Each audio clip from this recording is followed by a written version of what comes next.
Hello, welcome to Thought for Today. I'm Susan. I've been thinking quite a lot in the last week or two about the United States of America. Perhaps you have and you're fed up with hearing about it. My husband and I spent a lovely year there, quite a lot of years ago now. We had a very good time, and so we still have good friends there, and we're taking a lot of interest in what's happening there at the moment.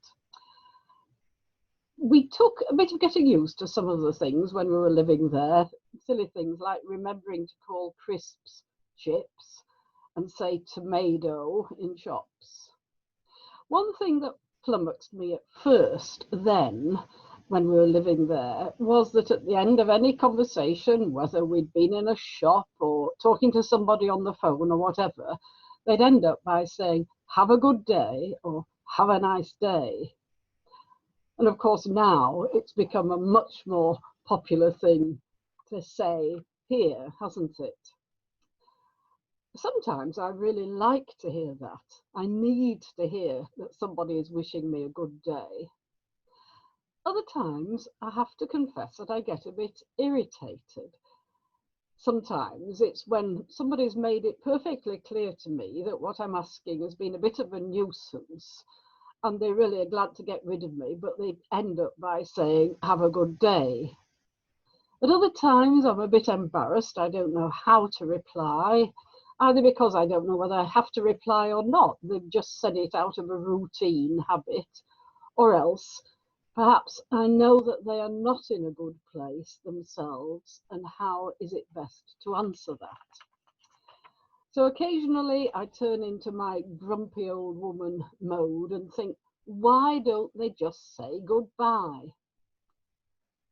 And then I have to pull myself up short and remind myself of what I'm saying when I mindlessly say goodbye. As you probably know, goodbye is a shortened version of the old prayer, "God be with you." It's a prayer.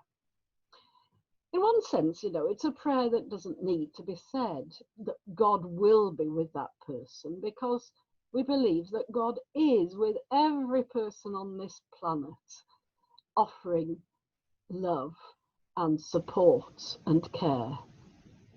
So perhaps it's more of a prayer that that person will know that God is with them, will know that they are held in the everlasting arms of God's love and care, that God is going with them and in front of them.